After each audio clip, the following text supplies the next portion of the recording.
All right, hey there everybody, welcome to my channel and to this video. Hopefully we can help you out here. We've got kind of a long one for you today, but we're going to be taking a look at this mudroom slash drop zone. What an absolute tornado. We've got a pre-built, half-assed series of shelves, maybe a bench. We've got a sound system up top with some baskets, and over the years this has just taken a beating, clearly inundated with our stuff, and so we had the idea to do something like this. We're going to add additional storage up top and completely trick this thing out, paint it white, add some new baskets, put up some beadboard right there in the back there, and restain that bench, and then put up some extra shelves, dividers down below for shoes and whatnot. So this is the after shot, and you just saw the before shot. I think it's no doubt a significant improvement, and we're going to walk you through step by step how I did this. And just to show you right off the bat, kind of the added storage that we bought and made up here for the sound system instead of just it being out in the open and visible, right? And again, some extra storage, so really nice, I think. And we even added an extra, some storage over here for a trash can and whatever else we want to put in here with a nice wood countertop. So let's go ahead and get started step by step here. First thing we're going to do is remove all the baseboards from around the existing built-in shelves. And I've made separate videos on how to do this safely so you don't damage the walls and whatnot. So be sure to check that out, how to remove trim and baseboard. By the way, I do lots of home projects if you're just joining us in this channel around the house, and I also do product reviews. So if you're interested in regular videos that I put out, try to put them out weekly for everybody. Be sure to subscribe. Okay, so what I'm going to be doing here after the baseboard is removed from underneath, I'm going to be building up the floor. You can see the shoes previously have just kind of been thrown into that area. So we're actually going to be building the floor up and then adding some wood dividers, vertical wood dividers. You can see one right there. And to do so, I'm going to take some 1x2s, and I'm just going to measure everything about 10 times and then cut once, right?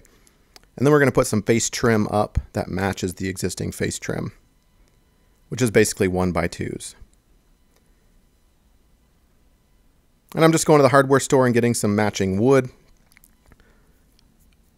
I want it to be a smooth finished wood, so no plywood, right?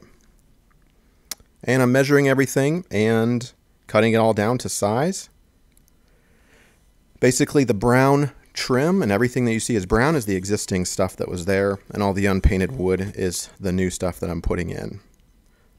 So this part was pretty simple. It's just a matter of cutting it pretty accurately. You don't want any huge gaps in between. Small gaps are okay. You can go ahead and fill those in with a putty or some paintable caulking. Next, we're going to take those. There were two vertical strips right here, and I just popped those off. Those were already on. They fit in kind of like that. And I basically just popped both of those off. I don't care about the damage to the drywall behind because I'm going to be putting up beadboard in its place.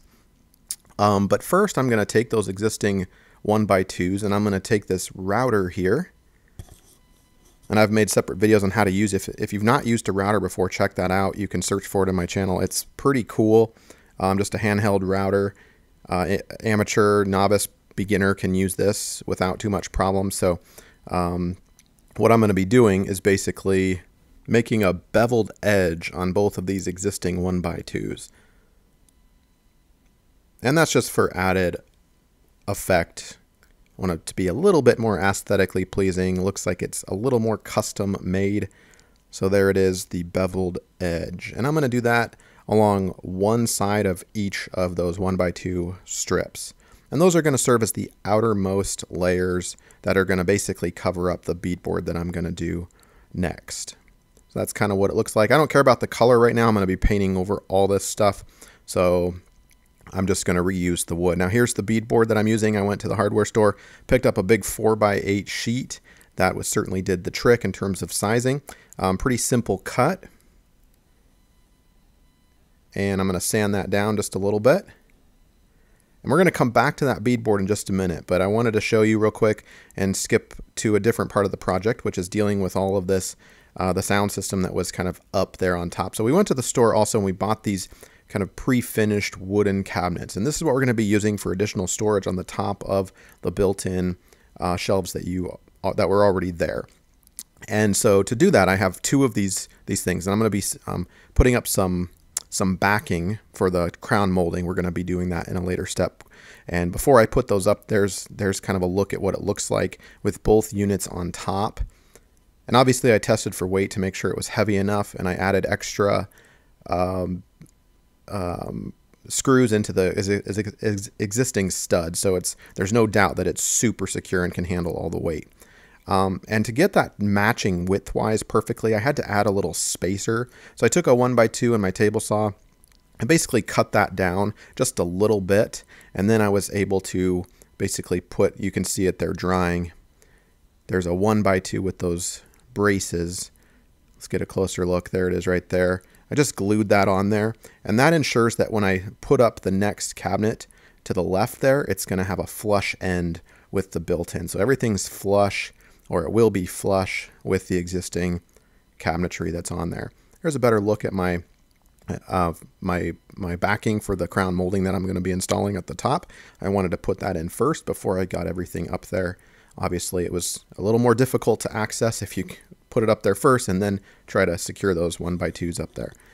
Again, here's a better shot at the how I've basically drilled in and secured everything to some wood backing between the drywall and the cabinets. So it's super secure. I'm going to cut out a little notch in the back so that my cords and power cords, I can access those. All right, there's another shot at the cabinet drying with the spacer in there as well. And again, everything is flush, perfectly flush or close to it. There are some irregularities in the pre-bought cabinets that you go to the store and buy. Okay, so back to the flooring. I'm going to be, as I mentioned earlier, building up the floor because I want quick, easy access. I want shoes to be able to slide out. So again, I went to the store, bought a little sheet of wood, and cut that down. Again, the gaps don't have to be perfect, but they need to be less than, you know, around 1/8 of an inch or so, because I'm going to be filling that in with caulking later and painting over it all for a nice seamless look.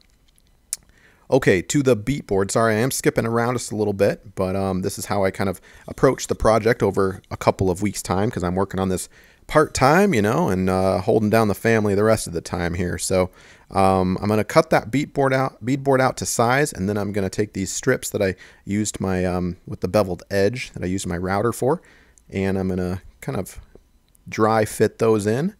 Dry fit everything before you secure it, right? Make sure you're happy with it. And you can see we've got kind of an edge that's hidden, but it does kind of, you have to, it's visible, right? So you have to think about how you're going to cover that up. And so to do so, I took some 1/4 round and I will be installing that to the edge to cover up that seam.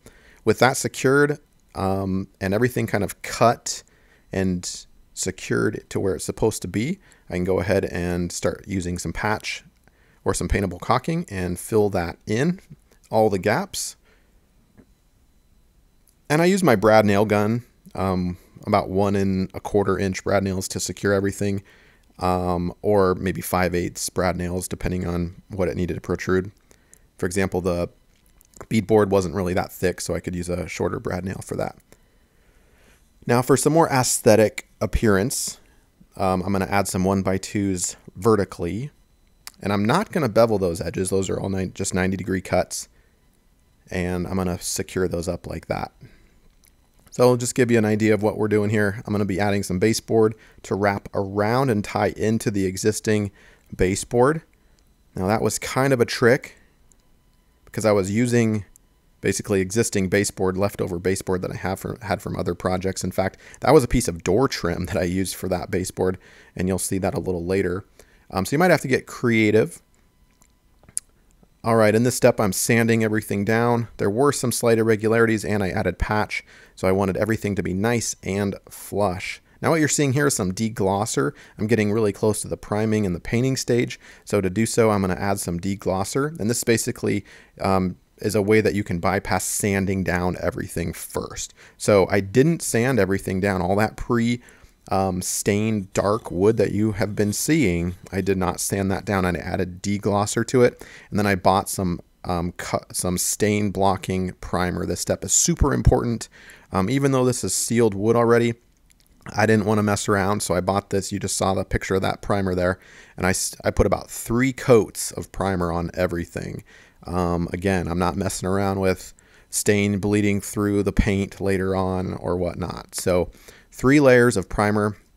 Now this paneling to cover up the side of the shelf up there, I just flipped over some beadboard and used the kind of the unfinished edge because it was nice and smooth for the most part. So you can see there I cut that down to size. I'll be painting over all this, so I don't care about those black vertical or horizontal stripes, and make sure it's all nice and tight. Of course, to paint the doors and whatnot, I had to remove the hardware first. Highly recommend that stage so you're not trying to paint around this, and you don't want to get brush marks on that nice brush nickel or stainless hardware that's brand new. So I'm going to remove all those and label them very carefully so I can put them all back in their proper places later on. That's not an essential step. They're all one size fits any hole basically, but again, I wanted to make sure that everything closed up the way it did, or will close up the way it did when I put it back together. So this is the primer going on. Here's another look at that baseboard. This is not the baseboard, excuse me. This is the crown molding that I'm going to be installing. I did a separate video as well on the crown molding if you've never done that before. That was really a fun little job and trying to get that cut just right. So I've got some tips and tricks out there if you're interested in that. For example, how do you align it onto the miter saw in the correct way to get a mitered edge and one that is 90 degrees. It's kind of a trick. So that's basically that. I got that in place and secured that to the backing that we installed a little earlier, that you saw those little 1x2s up there, using some brad nails and some paintable caulking to cover and take care of any of the gaps that were left. All right, so this is kind of how it's looking. Got my cabinets up at the top. Everything's painted. Got the beadboard on and the strips on. The only thing that's left is to finish up some of this extra shelving stuff down below. And we'll get this squared away too. This is not the focus of this project, but it was, again, some more storage that we wanted to have, and a countertop. There was nothing really here earlier.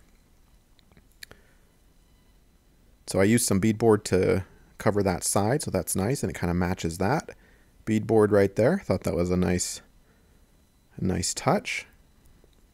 There's a look at the crown molding all finished for the most part. Just got some patchwork to do a little bit, but this is kind of where we're at so far. Now, depending on the new doors that you buy for the cabinets, you might have a gap in between the front once it's all sealed up or primed, and actually right after you prime, or at any point, you might notice there's a gap. So I definitely put some paintable caulking in that too before the paint went on. Now this is the paint that I used. I will put links in the description below for the primer, the paint, and basically everything that you see here. But this paint is awesome. I really, really like it. I was a little hesitant because of the price.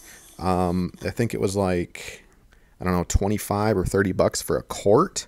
But I was surprised at how long it lasted. In fact, we only used about a quarter of this stuff for this whole project. And I put 3 layers of paint on. And I'm not joking there. It really went a long ways. The first coat probably took the most relatively speaking. And then the second 2 coats really just glided on, and it seemed to not really take up much at all. So that was really nice. And we feel like our 25 or 30 bucks went a long way. Now you can brush it on, you can roll it on. I preferred personally to brush it on for most of the project. And the only mistake that I potentially made was using a crappy brush on the primer. So the primer actually created some streaks that I wasn't able to sand down. Therefore, once I rolled the paint on, there were some streaks that happened that were basically unavoidable at that point for me.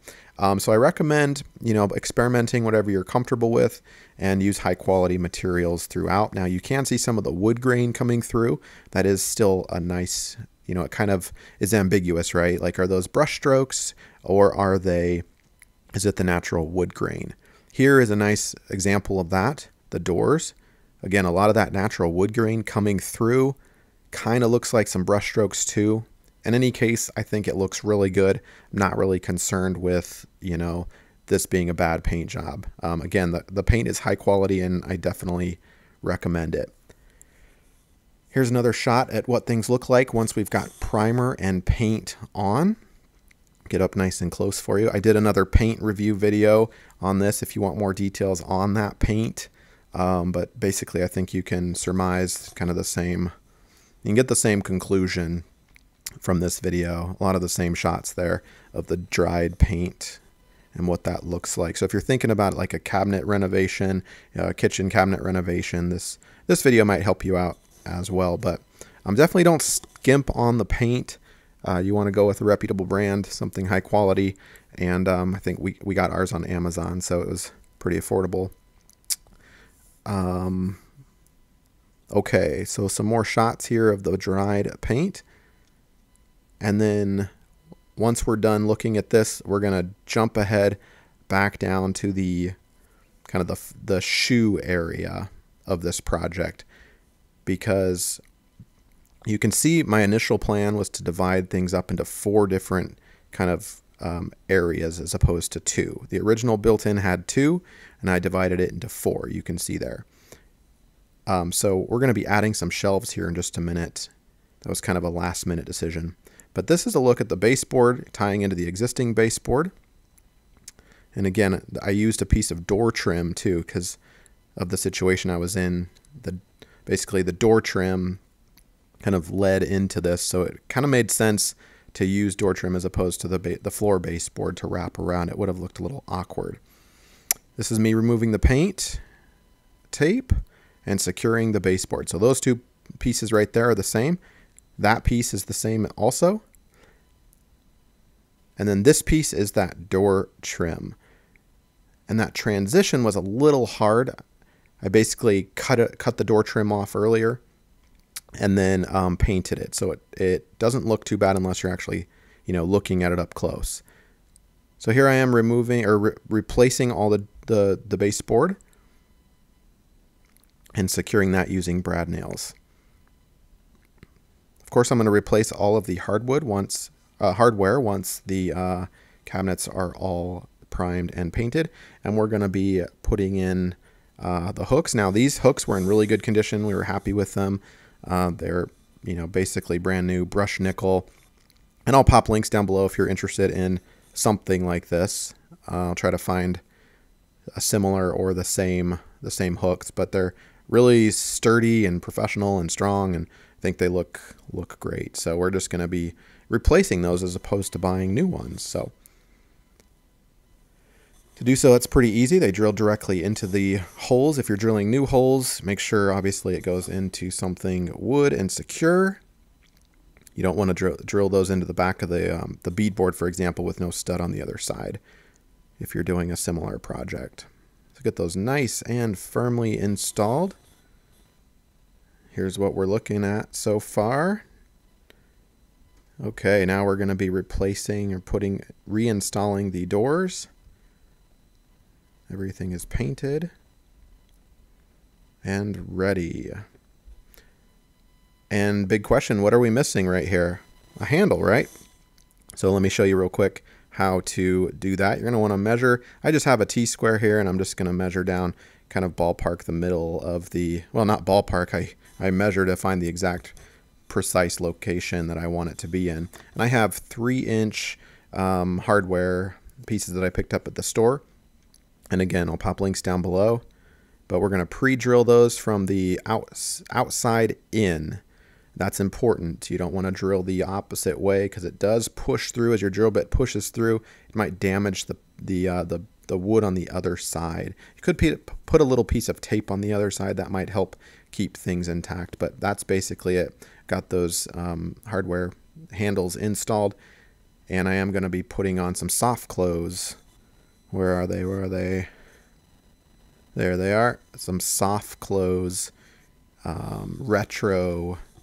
I don't know what the names of these things are, but they allow you to basically, you put them right here on the corner. They install with a little screw. Super easy. And you can adjust the tension on them so that when you close the door, There's the adjuster. You close it and you can see it soft close right there. That one did not work, or that one's for comparison. The right one's not done yet. There's the left one, kind of a soft close retro, and they're super affordable too. So I highly recommend getting those if you're thinking about adding, you know, cabinets of any type. All right, we'll get the sound system back up and installed. You can see I have to kind of plug things in and then push everything back, so it's a perfect little fit there. Obviously I have to rewire everything, but we're going to put the Alexa on top, and that should conceal everything really well. Oh, one thing I wanted to mention, I did a separate video on how to make a wood tabletop here. I've got a thin piece of pine from the store, and I basically built that up using some 1x2s as a kind of a way to elevate it a little higher, and then I cut it down to size, and it's going to be, the measurements were exactly flush with the cabinet's width and depth. You can see there, exactly flush. That's really important, because then I'm going to add a piece of thicker trim to make it appear like it's a thicker countertop or tabletop, if that makes sense. So miter cut right there, 45 degrees for each piece of trim, and then secure it using brad nails. There we go. There's a better look at it. So it looks like a really dense, thick piece of wood, but it's quite thin actually. Then we're going to stain it, and before you stain it, obviously you want to make sure you do some test samples to see what color you want. We happen to go with some dark, almost black stain, but we wanted the grain to show through. So you know what I'm going to say next. I did a separate video on this as well, cranking out lots of videos from this big project, how to lighten dark stain. Okay, next up we're going to be resurfacing this piece. Now I recommend doing this earlier on. We weren't planning on resurfacing this, but we just liked the other countertop color so much we decided to try to match that once that was done. So to do so, I got this little mouse sander here, and I'm going to be sanding things down really well in the corners, getting basically all that stain off of there. Now obviously you want to make sure you're masked up, wearing a respirator. You don't want to be breathing this stuff in, and close off areas of your house if you are going to be sanding, because it will put, this amount of sanding will put a layer of soot kind of in the air, and it will land on things close by. We had some experience with that, so definitely make sure you seal that off. And here's this little extension piece on the mouse sander. I love this little tool. If you don't have one, by the way, highly recommended. Look at that. It can get pretty much all the way up to the edge there. Not 100%, but pretty close. So with things for the most part sanded down, we can go ahead and stain that. But this was the shelf I was talking about earlier that we kind of decided to put up for the shoe area, partly because our baskets, we couldn't find baskets that were tall enough to fill that whole area. So back to that in just a second. So I'll go ahead and get the stain on there, and we'll seal up the bench with some polyurethane. 3 coats did the trick, or will do the trick. Nice and sturdy. We got some brown tint to that as well. And those shelves, by the way, getting back to that just to finish, that adds some extra practical space for us, in addition to the baskets being perfectly sized for that those lower compartments. And we can put some shoes up above as well. So this is kind of the finished product. And that is it. We're going to close out the video with some overall shots of the finished mudroom / drop zone area. Easy project. It took, a little bit of time, but highly recommended, and it's really given us a new upgraded mudroom drop zone space with lots of practical, more room for our hooks and whatnot. Now, obviously, we've got, when we get family coats in here in the winter, things are going to look a lot different, but this was a great investment. Overall, the wood, the cost, the paint, the primer, everything, maybe a few $100, I want to say. Don't quote me on that, but not an super, obviously it's a chunk of change, but not a super expensive renovation job. We think there's a lot of value in that for what it just provided us. So hopefully this video has been helpful. If you want more videos like this, again, be sure to subscribe, and thank you so much for being with me.